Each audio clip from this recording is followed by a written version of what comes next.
we're going to be talking frequent flyer miles.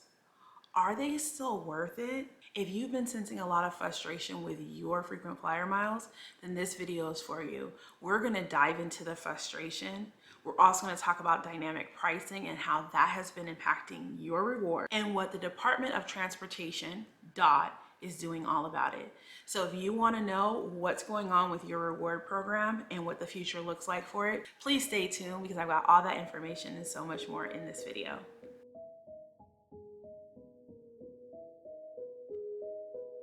Welcome back. I'm Andrea and this is Andrea Beyond Borders. Let's jump right into this and let's talk about the problem with the rewards program today. For so long, frequent flyer miles and frequent flyer loyalists like myself have traded in the rewards and points for cheaper flights. I remember there was a time where I was fresh out of college, jumping into corporate and just getting into traveling, not abroad, locally, but still traveling nonetheless. And I gotta tell you, I'm on Orbitz, I'm on hotwire.com. I'm looking for all the cheap flights because that's all my pockets could afford at the time. But once I moved up in my career, and especially when I jumped into roles that required me to fly, I wanted to be a lot smarter about how I booked my travel. And so I joined a rewards program, right? It only makes sense. I'm gonna be traveling a lot, might as well rack up rewards, be loyal to one particular airline, be able to flex those rewards and save money in the future, or so I thought. So I started flying for work, racking up all these miles, and in the beginning, it was great. I was able to use some of those rewards to upgrade seats, get free trips. I remember one time I actually got a first class seat for my mother and I to go to the Midwest.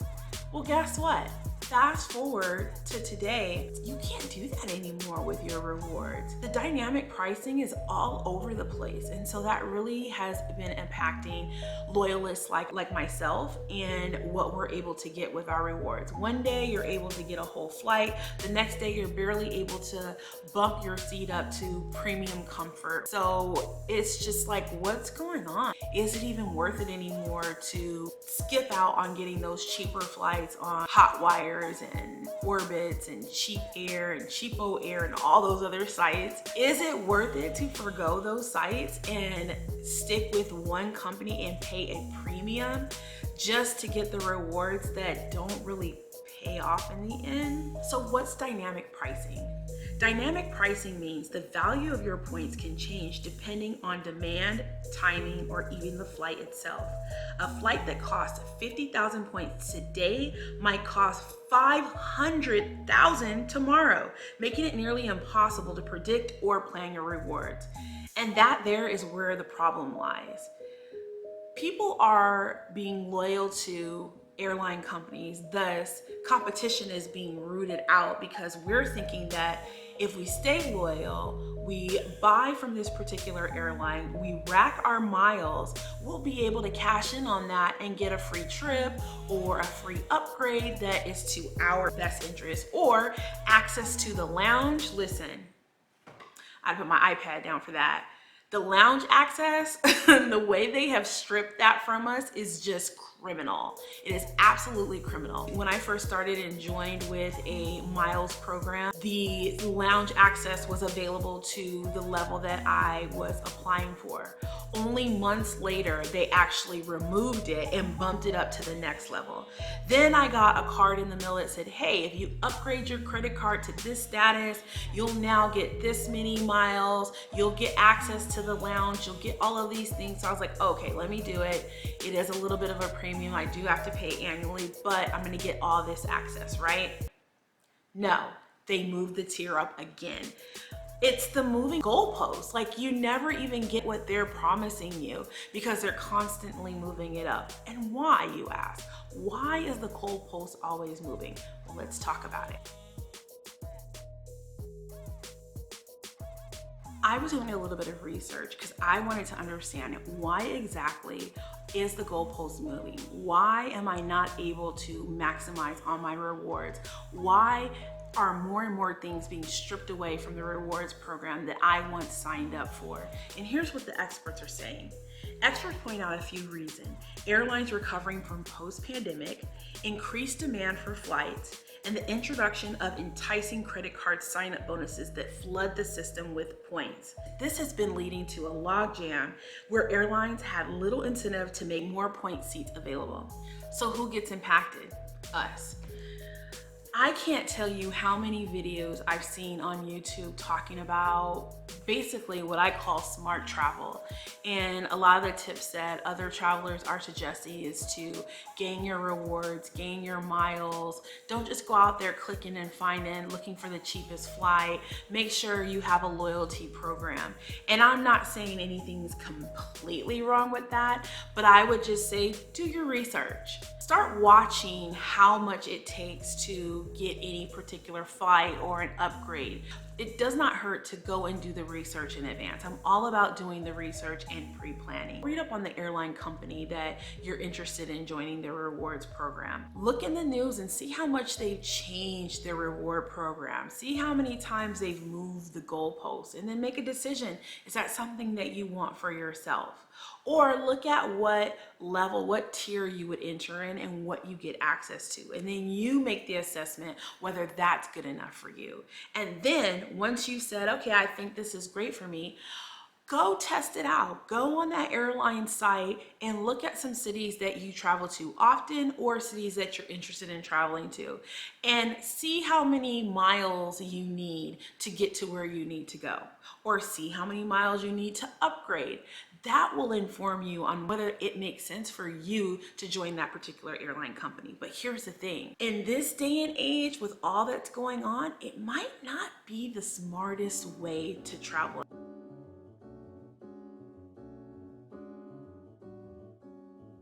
If you can swing it, I think having a credit card that earns miles is great. It's an option.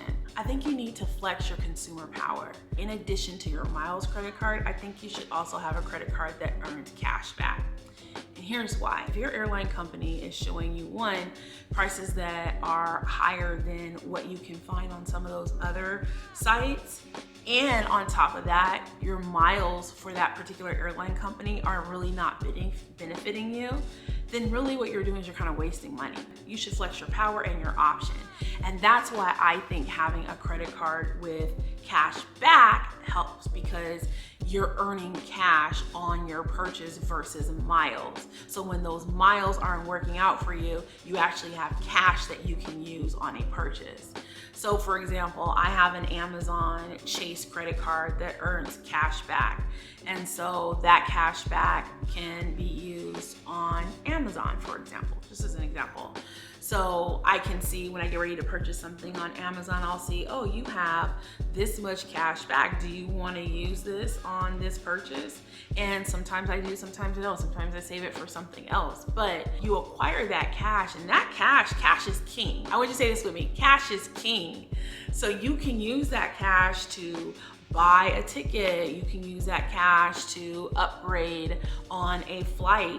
And when I say upgrade, meaning you've already purchased the flight, you go into the app, you see that it costs you $30 to upgrade.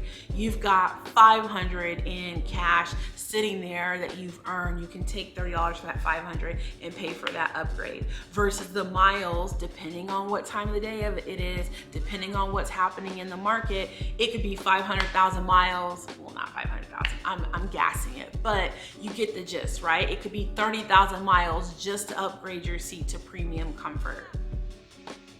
What? No. Flag on the play. That's not a good use of your money. That's not being smart with your travel. So you want to make sure that you make this work for you, not for the airline company. Reading on my iPad. Finance experts like Mir Statman, professor of finance in the Levy School of Business in Santa Clara University, suggest focusing on the guaranteed value of a cashback over the fluctuating worth of miles. There you have it. Like, you've got your professor of finance saying, hey, now is not the time to put all your eggs in one basket on these airline reward programs because they're not serving you. But if you do cash back, cash is king, you can always leverage that. And you can have both. You don't have to have one or the other. I suggest having both, and whichever one works for you, you flex that one. Now, there's hope. I don't want you to think all is lost and that we're looking at cashback, credit cards only. Long gone are the days that you get to have all the perks from airlines.